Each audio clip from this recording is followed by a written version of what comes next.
오늘 또 그대의 최고의 날입니다. 임은미 선교사 묵상입니다.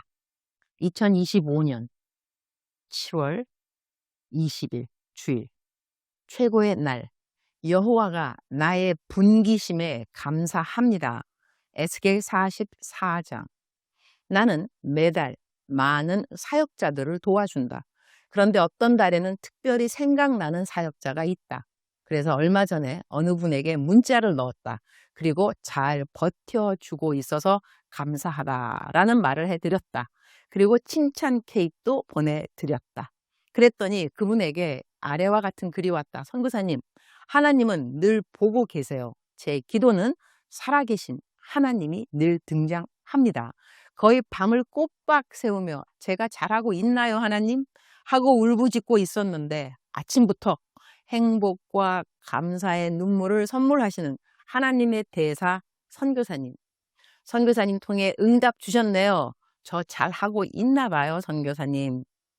이분은 대안학교를 운영하고 있는 교장 선생님이다. 교사들은 10분이다. 그래서 교사님들 수고한다고 케이크 선물 전해달라고 케이크 10개를 보내드렸다. 그리고 매달 이 학교를 후원하지만 하나님이 이번에는 더 많은 후원금을 보내라는 마음을 주셔서 더 많은 후원금을 보내드렸다. 얼마나 힘이 들었으면 밤이 새도록 기도하면서 자신이 하고 있는 사역이 잘 하고 있는지 기도를 하셨을까. 그리고 다른 사역자도 생각이 나서 연락을 했다. 그분은 거리의 노숙자들, 교도소에서 나온 자들, 그런 분들이 교회의 성도님들이다. 교회는 벌써 14개인가를 개척한 것 같다. 내가 잊지 않고 연락해 주어서 너무나 고맙다고 했다. 그래서 그 목사님 사역에도 후원금을 좀 풍성하게 보내고 케이크는 담임 교역자들 것까지 다 합해서 모두 35개를 보내드렸다. 아래는 그 목사님이 보내온 문자이다. 선교사님 감사합니다. 정말 눈물이 나네요. 정말 적은 보증금으로도 월세는 평범하지만 개척할 수 있는 곳이 몇 곳이 있어서 실은 제가 무리하게 개척을 해서 14개를 개척했는데 요즘 교회가 재정적으로 힘들게 되었거든요. 속으로 이게 맞나? 내가 너무 했나?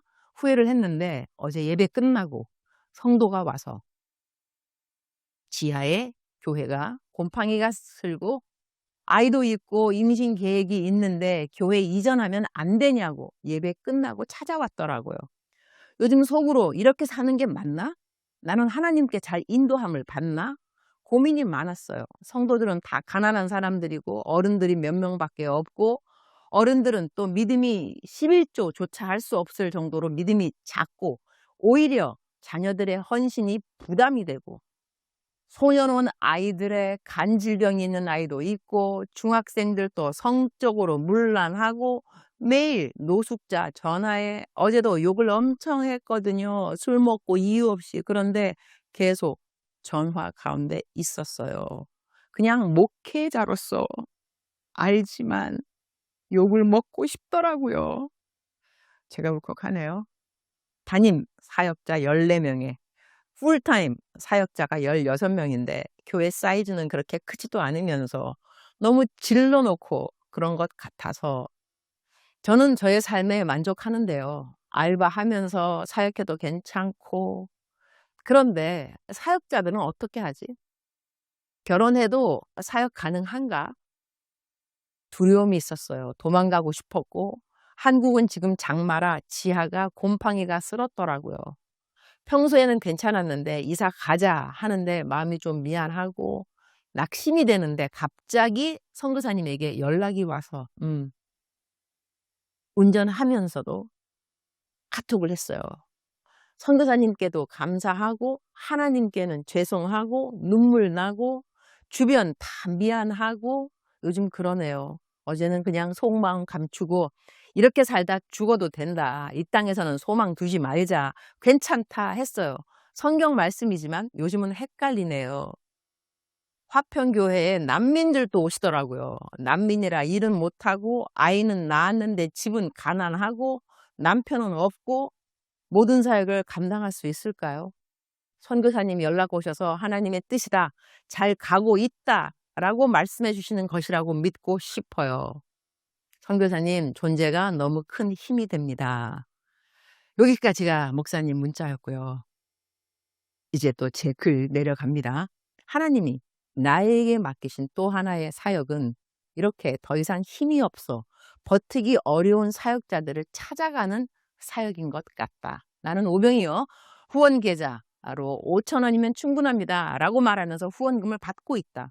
어떤 분은 1,000원을 매일 후원금으로 보내는 분도 있다. 어떤 분은 아들이 학교에서 왕따를 당하고 여러 가지 일로 어려운 상황이라 학교를 옮겨야 하나 그런 생각도 들지만, 아이가 학교를 옮기면 누가 이 학교에서 사고 치는 아이들을 위해 기도를 해줄 수 있는가, 그런 생각으로 아들을 괴롭힌 아이들 한 명 한 명 이름으로 1,000원씩을 매달 헌금하면서, 오병이어로 헌금하면 그들의 기도 제목과 그들의 가족들의 구원을 위해 기도해 주시는 기도 팀장님들이 기도를 해 주십사 부탁을 하는 분도 있다. 오병이어 계좌에는 이렇게 1,000원 헌금을 후원하시는 분들도 있고 5,000원 그리고 10,000원 이렇게 정말 다양한 액수로 헌금을 하시는 분들이 있다.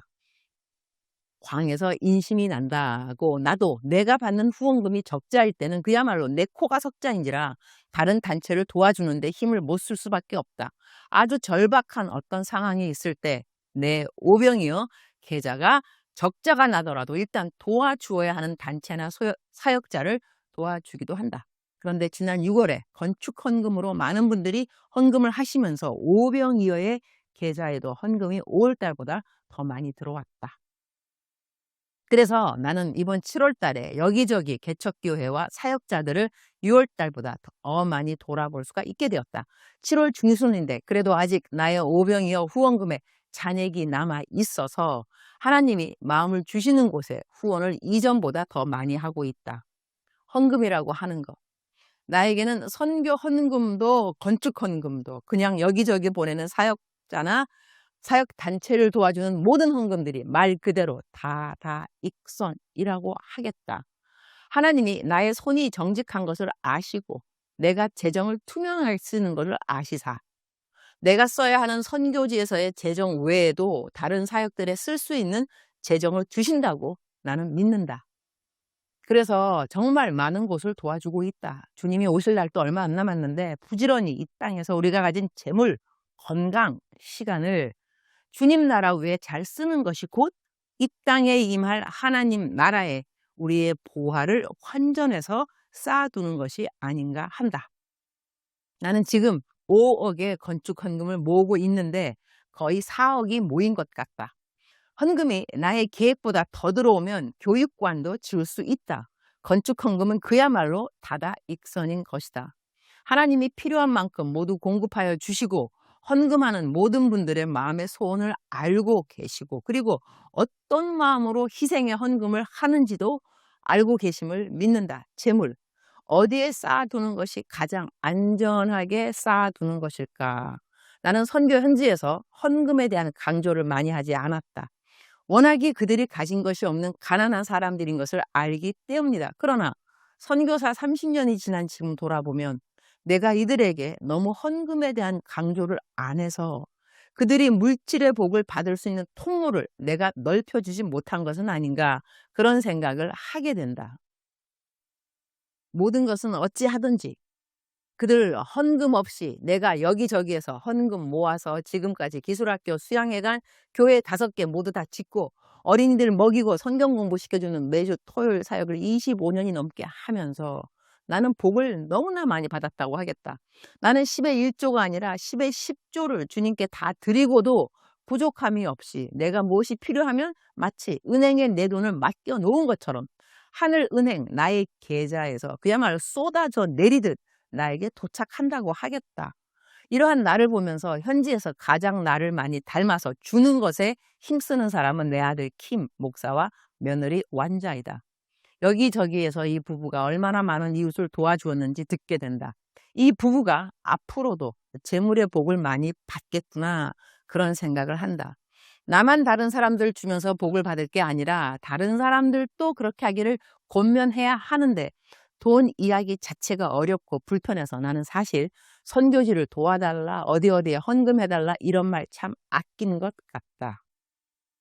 그러나 나는 최선을 다해 다른 사람들을 재정으로 섬겼다. 그랬더니 정작 선교사인 나는 재정으로 부족함이 없는 사람으로서의 삶을 살고 있다고 하겠다. 돈과 믿음의 관계라고 하는 것. 이런 것은 하나님께 재정을 온전히 드려본 자들만 그 신비함과 풍성함을 안다고 나는 생각한다. 이 땅에서 내가 가진 것이 없으면 할 수 없는 일이지만 내게 있는데 다른 사람들을 돕는데 인색한 사람들은 천국에 올라가면 조금이라도 내가 더 남들을 도와줄 걸. 그런 후회는 하게 될 것 같다. 그것을 잘 알고 있음에도 불구하고 아직도 나는 용기 있게 주라 라는 말은 잘 못하는 것 같다. 하늘나라 투자하라고 용기 있게 말할 만도 한 나의 자리이지만 나는 이 자리를 아직도 나 하나만 위하여 지키고 있는 것은 아닌가 그런 생각을 할 때는 있다.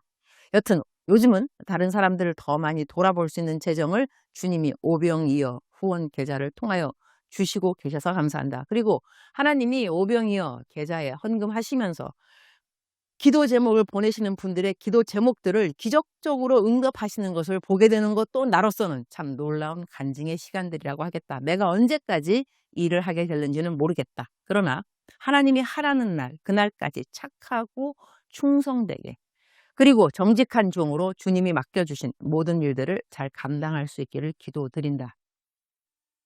우리말 성경 에스겔 44장 28절. 그들의 유산에 관해서 말하자면 내가 그들의 유산이다. 너희는 이스라엘 가운데서 그들에게 어떤 재산도 주어서는 안 된다. 내가 그들의 재산인 것이다. 구약시대 제사장들은 따로 그들의 재산이 주어지지 않았다는 것을 알 수 있다. 그렇다면 그들은 하루하루를 어떻게 살아갈 수 있었을까? 29절. 그들은 곡식 제물과 속죄제와 속건제의 제물을 먹을 것이다. 이스라엘에서 여호와께 바쳐진 모든 것이 그들의 것이 될 것이다. 30절. 모든 것의 첫 열매와 너희가 바친 모든 특별한 예물 가운데 가장 좋은 것이 제사장들의 것이 될 것이다.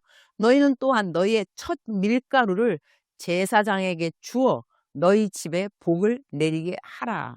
성경을 보면 하나님께서는 제사장들이 먹고 사는 일에 아무런 부족함이 없도록 이미 시스템을 만들어 두셨음을 알고 있다. 그러니 제사장들은 다른 백성들이 원하고 사모하고 심지어는 싸우기까지 하며 얻으려 하는 소유에 대해서 마음을 비우고 자유하라는 것이다. 그러면 하나님을 잘 섬기고 경외하는 백성들이 하나님을 대신해서 자신들의 영적 생활을 돕는 제사장들을 자연히 잘 섬기게 되는 것이 하나님의 뜻이라는 것이다. 이 순서가 바뀌게 되면 어떻게 될까? 그리고 제사장들이 소유에 대한 욕심을 내며 내 거 하며 자기 이익만을 챙기게 된다면 또 어떻게 될까? 왜 우리는 성경의 원칙대로 살아가지 못하는 것일까? 왜 주의 종들은 소유에 대한 욕심을 버리지 못하는 것일까? 왜 하나님께서 재물에 복을 주신 백성들은 온전히 주님만 바라보며 살아가는 주의 종들의 필요를 채워주어야 한다는 사실을 잊고 사는 것일까? 성경은 이미 우리에게 누구를 어떻게 왜 섬겨야 하는지 원칙을 분명하게 알려주고 있다. 그런데도 왜 우리는 그 말씀대로 살지 않으면서 하나님을 탓하고 이웃을 탓하는 것일까? 주님, 오늘 또 최고의 날입니다. 하나님은 성경을 통해 우리가 어떻게 살아야 하고 무엇을 생각해야 하며 누구를 어떻게 섬겨야 하는지 모든 원리를 알려주셨습니다. 지금은 구약시대가 아니라 신약시대이며 성령의 시대라고 합니다.